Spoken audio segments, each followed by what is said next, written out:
Hey guys, what's up and welcome to Love Inspiry Space on the internet. In today's video, we are going to be talking about giving your partner constructive criticism. If you want to know the best way, stick around and let's talk love.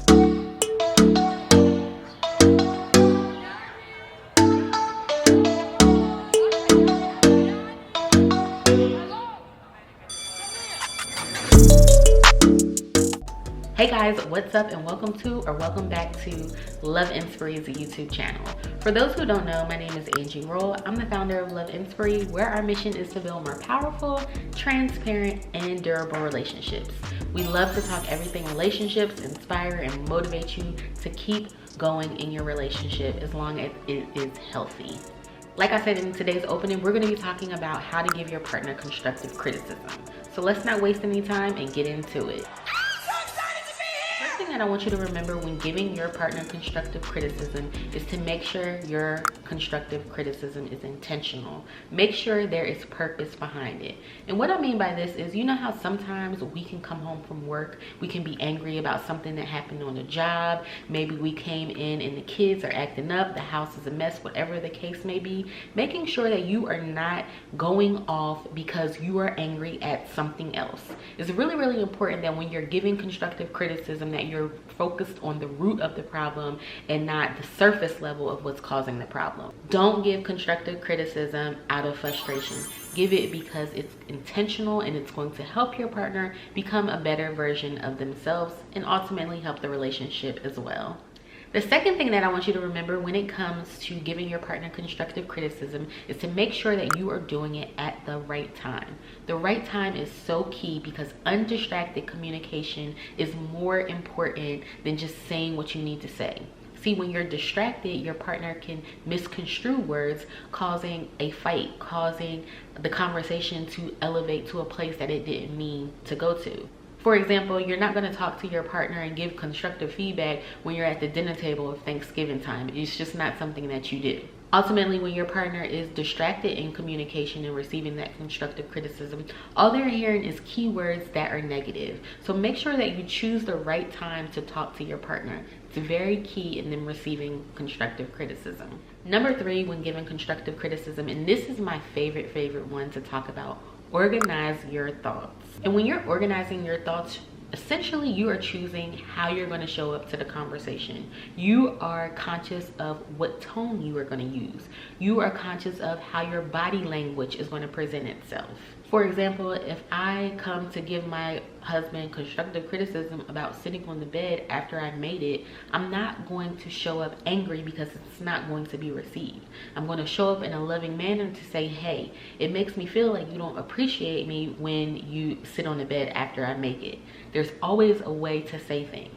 And I know there's this thing out there of it's not my business of how you receive information, but when you're in a relationship, it is their business. It is your business on how your partner receives the information. So make sure that you are giving the information in a loving and caring way.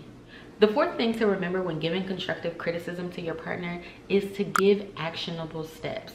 Listen, in short, come to the table with solutions. When you show up to your partner with constructive criticism and you have no steps or no suggestions on how to get better, you look like a complainer. You look like somebody that just wants to start some mess. So always have in the back of your head of, what do you think would be the best approach going forward? How do you think this will help them? Always come to the table with solutions. And the last thing that I want to talk about, focus on making sure that you are having a conversation as opposed to making demands. Remember that your partner is human, and remember how you would feel if you're receiving constructive criticism. It's not always something that we want to hear, even though it's going to help us. So make sure that you are showing up as a friend. Make sure you are showing up as somebody who is concerned about their well-being and truly desire to help them. For example, start off your communication with an icebreaker. Say something funny. Make the conversation friendly and then lead into your constructive criticism. One thing that I want you to note before we end today's video is that true constructive criticism is most received when you are implementing the behavior that you are suggesting to your partner. Make sure that you are always being true to yourself, and make sure that you are doing what you are asking of your partner to do. That is key in getting your partner to receive the constructive criticism.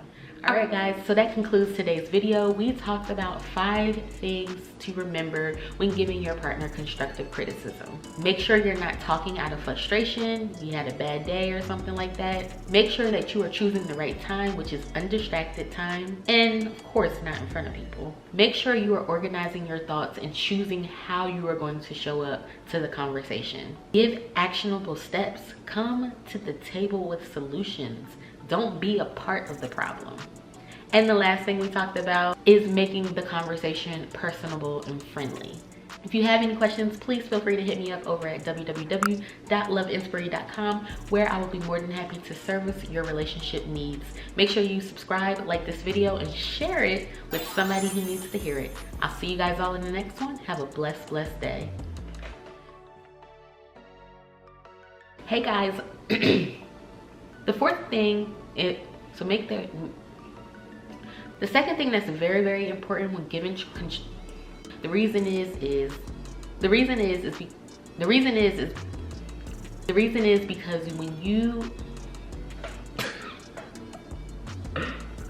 the second thing that I want you to remember when choosing the right,